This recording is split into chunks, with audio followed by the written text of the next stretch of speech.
Hi friends, welcome to Niyama smiles and bites. இன்றைக்கி கருவாடு குழம்பு எப்படி வைக்கிறதுன்னு பார்க்க போகிறோம்.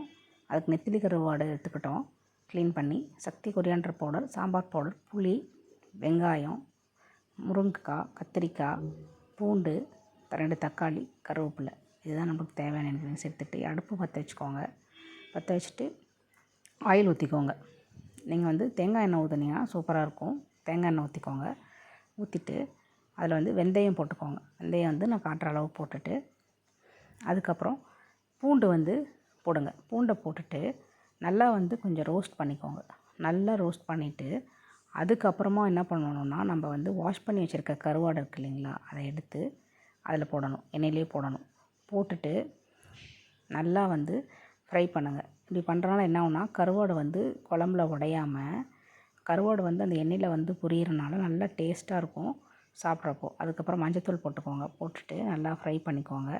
உப்பு கொஞ்சமாக லைட்டாக போட்டுக்கோங்க வேணுங்கும் போது. அதுக்கப்புறம் ஆனியன் போட்டுக்கோங்க. ஆனியன் போட்டு நல்லா சிம்மில் வச்சுட்டு ஓரளவுக்கு ஃப்ரை பண்ணிவிட்டு அதுக்கப்புறம் கத்திரிக்காய் போடுங்க. கத்திரிக்காய் ஒரு 5 கத்திரிக்காய் போட்டு நல்லா வதக்குங்க. என்னென்னா இந்த பொறுத்த வரைக்கும் நல்லா வதக்கணும், அதுதான் டேஸ்ட்டு. முருங்கைக்காய் தேவையான அளவு ஒரு முருங்கைக்காய் போட்டு, தக்காளி 2 தக்காளியும் போட்டுட்டு மசாலா வதக்கிட்டு அதுக்கப்புறம் சாம்பார் பொடி ஒரு 2 ஸ்பூன் போட்டுக்கோங்க. மல்லித்தூள் ஒரு 2 ஸ்பூன், 1 ஸ்பூன் போட்டுட்டு நல்லா ஃப்ரை பண்ணிவிட்டு, இது நல்லா எண்ணெயில் போட்டு நல்லா நீங்கள் ஃப்ரை பண்ணணும். ஃப்ரை பண்ணி மூடி வச்சுட்டு நல்லா வதங்கினதுக்கப்புறம் பாருங்கள், நல்லா இந்த மாதிரி ஆயிருக்கும். அதுக்கப்புறம் புளி தண்ணியை ஊற்றிடுங்க. புளி தண்ணியை கரைச்ச தண்ணியை அதில் ஊற்றிட்டு ஓரளவுக்கு அடுப்பு ஃபுல் ஃப்ளேமில் வச்சு நல்லா வதக்குங்க. அதிலே கொஞ்சம் எண்ணெய் பார்த்திங்கன்னா நல்லா பிரியும். அதுக்கப்புறம் உங்களுக்கு தேவையான அளவு தண்ணி ஊற்றிக்கோங்க. தண்ணி ஊற்றிட்டு எனக்கு தெரிஞ்சு 1 டம்ளர் தண்ணி போட்டால் ஊற்றினா நீங்கள் போதும்.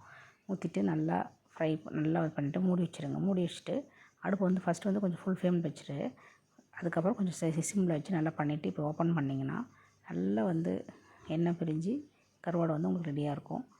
சூப்பராக இருக்கும். கண்டிப்பாக நீங்கள் ட்ரை பண்ணி பாருங்கள்.